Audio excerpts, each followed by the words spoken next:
All right, so I'm gonna get the shot, and I'm gonna do it on camera. And for those of you that know me, I told you I would never get the shot, but I'm gonna take the shot. And so here goes. First of all, a little bit about the ingredients of the shot. So the shot, first of all, has ginger, which is a powerful anti-inflammatory and antioxidant. And we know that inflammation, chronic inflammation, is really the underlying cause of why people get so sick with COVID. So the first ingredient is ginger, so we can reduce and fight inflammation. It's also a potent antioxidant, helps with digestion, helps with menstrual cramps, which hopefully I won't have. But ginger is the first ingredient to the shot. The second ingredient is a turmeric mix or curcumin, which is the active ingredient that is in turmeric, which is also a very potent anti-inflammatory antioxidant, helps to reduce the risk of arthritis and Alzheimer's disease and a hundred other benefits. So another ingredient is turmeric, and then we have our wheatgrass, probably the least tasty of the three ingredients. But it's also a heavy metal detoxifier. It's an antioxidant, helps to reduce inflammation, binds heavy metals, helps detoxify the liver. So yeah, those are the ingredients. So first of all, we're gonna go with the lovely wheatgrass.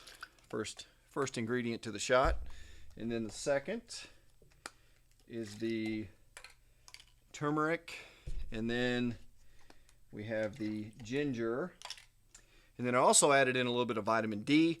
Vitamin D is it's not a vitamin, it's actually a prohormone, which is related to the health of the immune system. So your vitamin D is not only involved in the immune system, but every other one of your sex hormones. So testosterone, progesterone, estrogen, thyroid stimulating hormone, all of your other hormones require vitamin D as an essential nutrient to keep the immune system and the hormones healthy. So vitamin D is sprinkled in here too.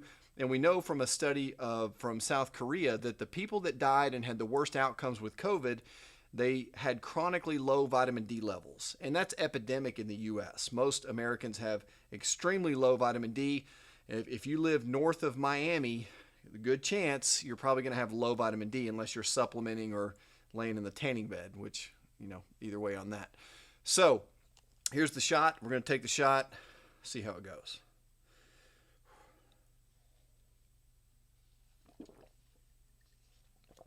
Oh, burns. Burns. Yeah. Yeah, so good.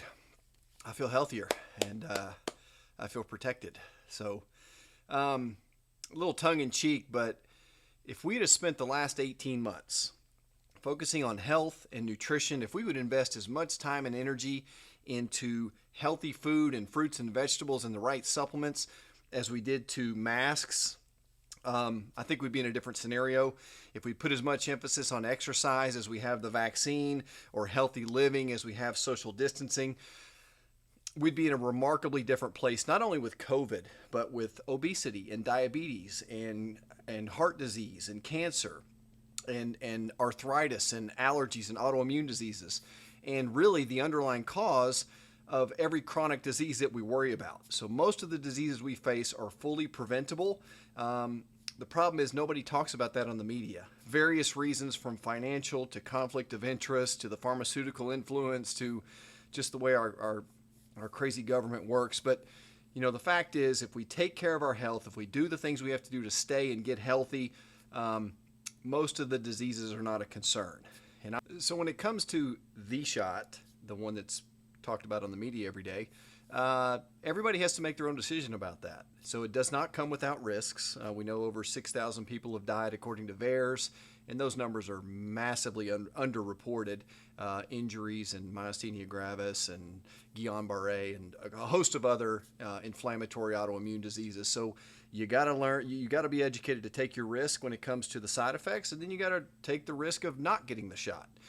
For me and my household, we're not going to get it because we have another health strategy. We have an actual strategy that builds health versus treats disease. And I don't feel compelled to artificially manipulate my immune system when I take daily steps to keep my immune system healthy. So for each and every person, that's their own individual choice. But there's a common theme among people that get sick or the sickest, and they tend to have multiple comorbidities. They tend to have diabetes and obesity and heart disease, and they tend to be older. So each person has to make their own individual choice. It terrifies me that we're doing these ridiculous vaccine mandates, and we know the vaccine that only lasts, a couple of months, and the immunity drops off pretty dramatically, and then we got to have boosters, and now we're going to mandate it to our children or who are not even really affected by COVID. I think the focus needs to be on health. I'm concerned about COVID, but I'm also concerned about cancer. And I'm also concerned about heart disease and diabetes and sleep and exercise and chiropractic care and nutrition. So I think we need to shift our focus. And if this pandemic has taught us one thing, it's that if our health goes down, if it's decreased, if it's minimized, if it's impaired, if our health is impaired, then our chance of getting COVID, cancer, every other disease goes drastically up. So take care of your health, and hopefully that helps, and get your shot.